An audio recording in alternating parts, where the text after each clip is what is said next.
Good morning. Welcome to Coffee and Resales. My name's Ryan. I buy stuff from yard sales, thrift stores, flea markets, and the like. Flip it online, make a couple bucks. I had a decent weekend. I had 7 sales, and I bought a hat Friday. I have a new hat.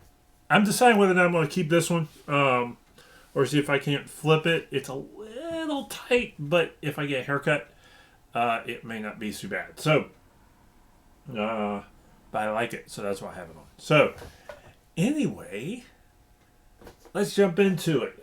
Jumping on the sales, wasn't able to do any thrifting this weekend, so we're just going to probably review a few sales, talk about what I did, and we'll go from there.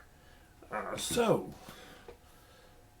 bottom to top on the sales.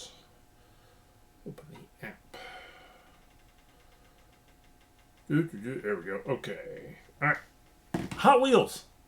I do a lot of Hot Wheels sales on the lower end of stuff. What I'll do is I'll buy like a bin full of, if I get a bag of Hot Wheels for about 25 cents a car or less on real Hot Wheels, not like the cheap like Chinese dollar store stuff, but like real Hot Wheels, I'll grab it. Typically, there are cars in there worth flipping on eBay. You just kind of got to know how to start looking for them and researching. It takes a few bags to kind of get the feel of what could probably sells and what you need to look for when you're learning through it. But it comes out in the end. That one, $6.66 shipped. So I'll make a couple bucks on it. I think, in a big bag of cars. So this is kind of a unique sale. Usually these types of cars don't sell well, the weird cars.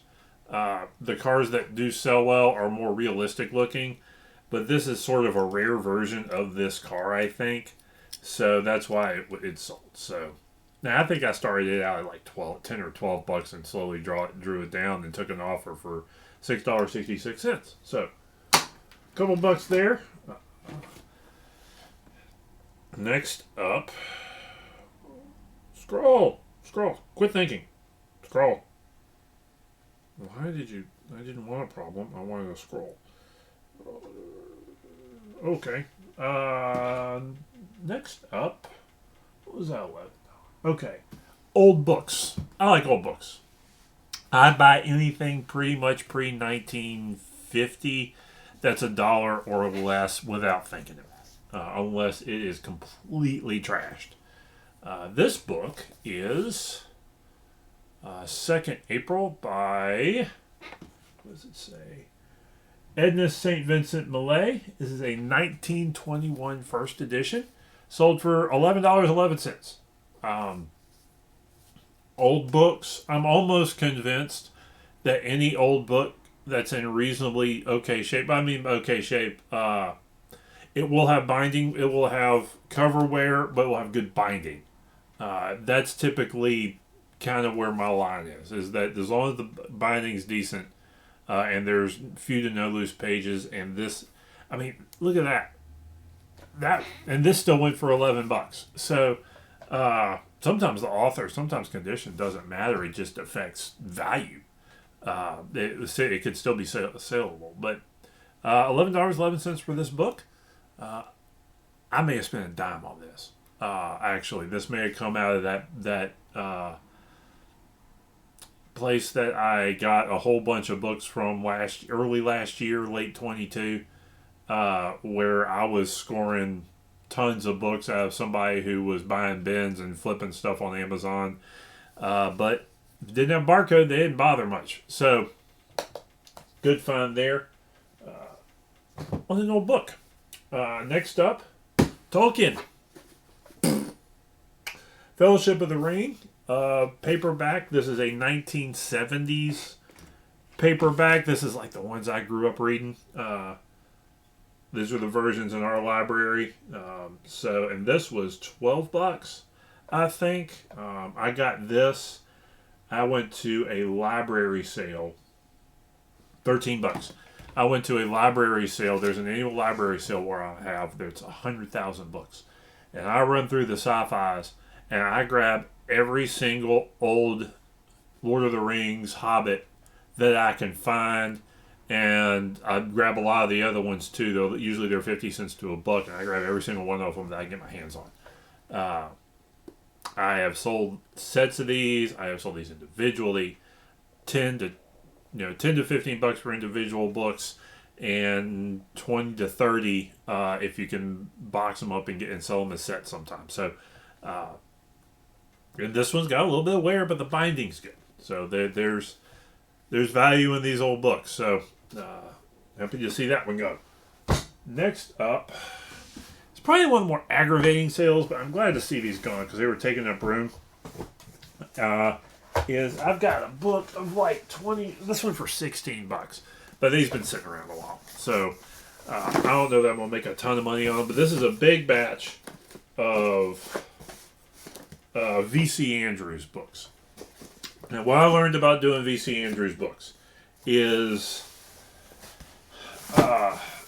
don't pay more than $1 a piece, probably preferably in the 50-cent side, unless, and now you can stash them away if you think you're in a place where you can get them regularly enough. I don't know that I can.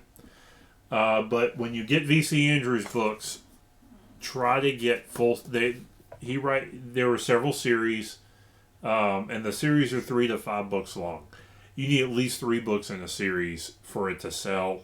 Usually in these, they're called keystone covers. You got the hole in the middle that shows the picture.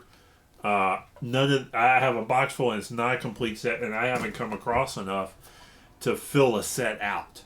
And these have been sitting for a while on eBay. So I find that the only time I'm going to grab them is if I can find a full set at a time. Or I'm fairly confident that I can fill a set out. If I had seen a dozen VC Andrews books for 50 cents or cheaper while I've had this out, I may have grabbed them so I could fill some sets. But I have found, and the sets will go for 10, 15, 20 bucks. But you have to have the set. The individual books just won't move all that well. So that's that. That's an annoyance I don't get out. And the annoying thing is finding a box for this, because I don't have a ton of boxes right now that may work. So I got to figure that problem out too. Next up, from aggravating to happy, was I listed this lot. These are 1990 Scholastic Bailey School Kids. How many books? It's 11? 11 books for $25. These I'll let sit on the Goodwill shelf till they made it to half price. So I got these for $1/4 a piece. So that's a real good flip. Young adult, or like the kids reader series, sell well in the $2 to $3 range. And this is something I preach on all the time. It's something I've kind of figured out a little bit. You got very specific series, particularly ones like this that have kind of gone out of print.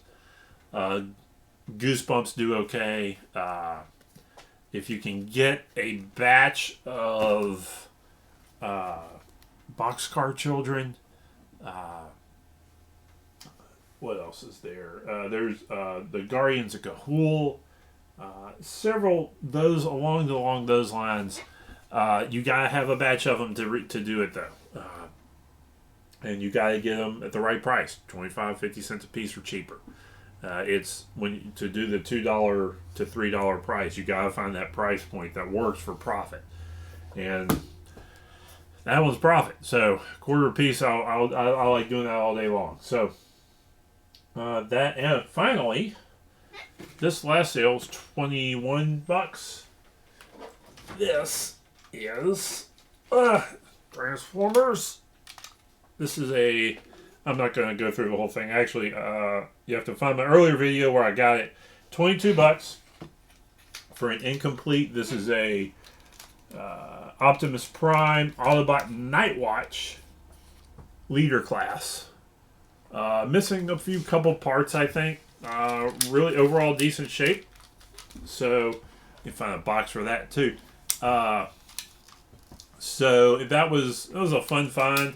got that probably probably $3. So make a few dollars on that. I get a box for it.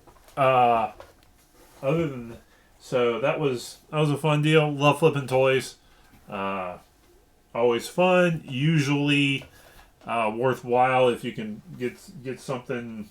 Incomplete Transformers, do not like the McDonald's stuff, but if you can get just about a whole bunch of different Transformers, work well for parts, even if they're not complete. I have sold plenty and tons of Transformer stuff for parts, and sold it quickly and sold it for a good price. So that's one of the inside ideas there on selling toys is you don't have to have them perfect.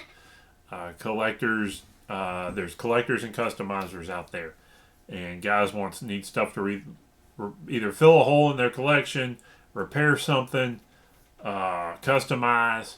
You know, there's a bunch of different types of collectors out there in the toy market, and they don't all want mint and packaged stuff. Sometimes you want something like that for whatever use it is. Hitting Goodwill today, so we'll see if I score something there, and we'll get moving. So happy hunting out there. There's still time to get stuff to flip for Christmas, so we'll see how it goes. Like, comment, subscribe, ask questions. Don't feel afraid, and be good.